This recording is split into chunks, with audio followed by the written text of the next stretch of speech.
Hi again, welcome back to the channel. This is a very short film to see what this screen is like. So I've just borrowed the standard screen from the 2023 Super Adventure S just to try it on this bike and see what it's like. So I've played around with a few screens and I've got the little add-on screen for the existing screen on this, so for the original, and it sort of works, but it wasn't excellent. And so I thought actually I'd try this, because if it works, it's probably worth buying one of these screens for this bike, I reckon.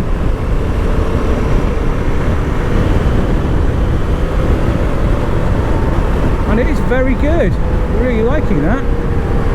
Makes a big difference. There's sort of no buffeting at all. It's working really nicely. So I reckon that could be a big win.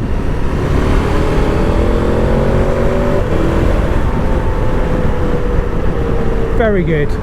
Very good indeed. So in terms of a short film, having spent the weekend riding the Adventure S and then jumping back onto this Adventure R, it's quite different actually. So the handlebars on the Adventure R are, sounds like a pirate there, RR. Yeah, they're higher up. You know, there must be a razor on there, because they definitely feel a little bit higher. And when I stand up compared to on the Adventure S, it does feel pretty different.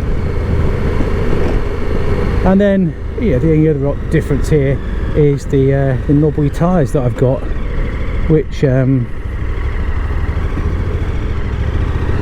know, you can feel them, you can hear them, but you can still make some decent progress with them. And I'm really excited about trying the Michelin Trail Max missions on this bike, because that should make it a lot smoother and still give it some reasonable off-road performance. So back to the screen, yeah, it looks good. I think it looks better than the original. And just wind it down. And winding it down, yeah, it's really quite good. Doesn't really get in the way. And the other thing as well, the GPS unit's going to sit far better behind here with that higher screen. So I think for what I want this bike for, which is, you know, touring longer distances and, you know, perhaps a little bit of off-road, I think it will make a massive difference.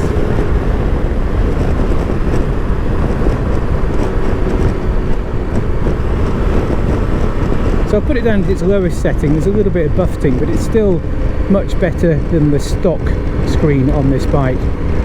So I think that could be a really good way forwards on that.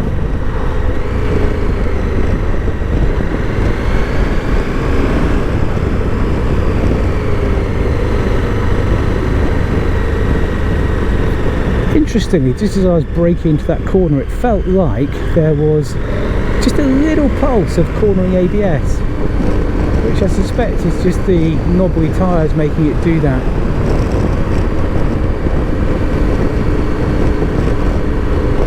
So I'm just going to put it back into its upper position now. And what I'll do, I'll stop in a minute and just show people what it looks like on the bike, because I actually think it looks very good. Yeah, so what you find, if you put it all the way down, there's quite a bit of rumble on top of the helmet. It's steady and it's fine and I like it, but as you put it up, it just goes quieter, and that's lovely, really nice. And while we're at it, and we've got this screen on, I've just popped this bike into sport mode, because I've been trying that on the Super Adventure S this weekend, and it really is quite nutty. And I'm slightly concerned that these tyres won't like it, but we'll wait and see.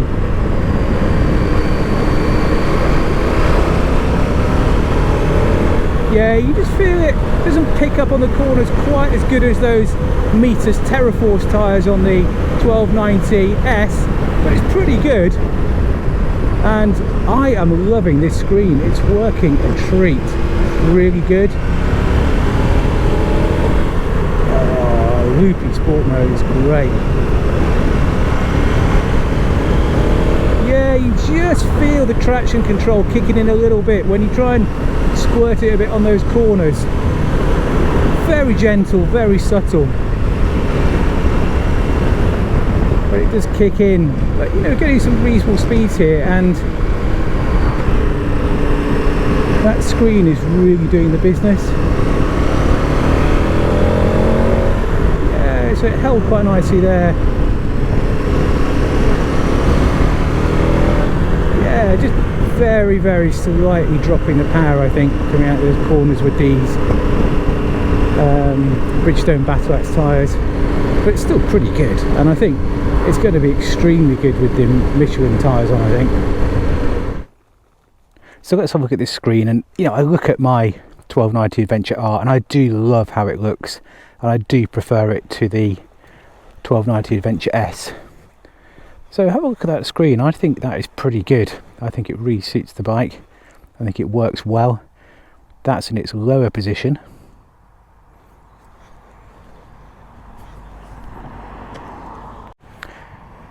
And then we'll just wind the screen up into its higher position.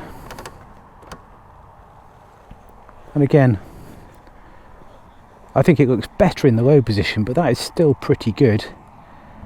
And I think for long distance that is going to work really nicely. I like that a lot. Really good.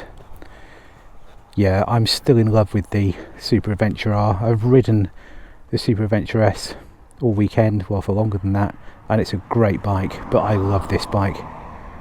Beautiful. So what do I reckon of this screen? I think this screen is superb, and I'm going to get one for this bike, and I can always put the other one back on if I'm going to be doing a more off-road orientated trip, but I think this is the way forwards for this bike and will work really well. I've heard of people putting the stock 890 Adventure screens on the 890 Adventure R, and that seems like a really good shout as well. So I've done a lot of research on this. I've tried different solutions. This solution is the best I've found, and it's really good. So that's definite for me.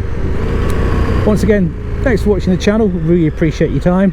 If you are enjoying the films, then please feel free to subscribe, and also feel free to contribute to the comments as well. There's some great discussion, as I've said before, going on in the comments, and